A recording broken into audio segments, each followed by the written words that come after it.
बीडच्या वांगी गावामध्ये ग्रामसेवक आणि सरपंचानं दलित वस्तीचा जो निधी आहे तो इतर ठिकाणी वापरल्याचं दाखवलं, मात्र त्या वस्तीवरती मात्र हा निधी वापरला गेला नाही। माझ्यासमोर हे कागद आहे आणि या कागदावरती हे वांगी गाव या ठिकाणी जवळपास 5 लाख रुपयाचे पेवर ब्लॉक बसवणे, झोपडपट्टी वांगी असं देखील नाव लिहिलं गेलं आणि हाच तो भाग आहे ज्या भागामध्ये हे सगळं बसवणं गरजेचं होतं।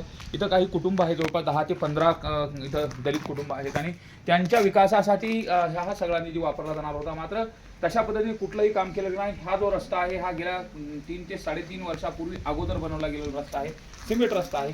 मात्र याच ठिकाणी पेवर ब्लॉक बसवले आणि त्याचा निधी देखील उचलला गेला आहे। तब्बल 5 लाख रुपये इथं काम न करता उचलले गेले आणि अशाच पद्धतीने या गावामध्ये तब्बल 50 लाख रुपयाचे जे बोगस काम आहे ती उचलल्याचा देखील आरोप केला जातोय। माझ्यासोबत गावकरी आहेत, नेमकं काय सांगाल, काय घडलं नेमकं इथं आणि तुमचा आरोप काय? गावात दलित वस्तीचे काम मंजूर होते 5 लाखाचे, ते इथं झोपडपट्टी काम होते। इथं न करता गावात एक दुसऱ्या जागेवर दाखवून तिथून 5 लाख रुपयाचे बिल उचलले आहे। तरी ग्रामपंचायतला आम्ही अर्ज भानगड केली असता ग्रामपंचायतने आम्हाला कोणतेही कागद दिले नाही।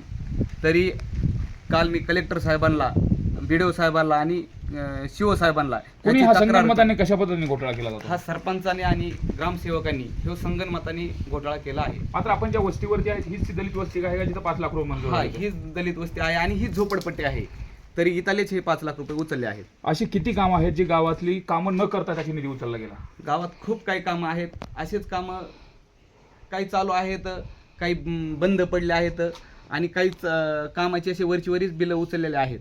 काय मागणी आहे? अजितदादा पालकमंत्री आहेत आणि विशेषतः ते उपमुख्यमंत्री देखील आहेत। दादाला अशी आमची एवढीच विनंती आहे, दलित ह्या बीड जिल्ह्यात कोणी वंचित राहू नये। त्यांचा जो निधी आहे तो दलितांनाच गेला पाहिजे, दुसऱ्या जागेवर न उचलता हा जिथं मंजूर झालेला आहे तिथंच यूज करता यावा।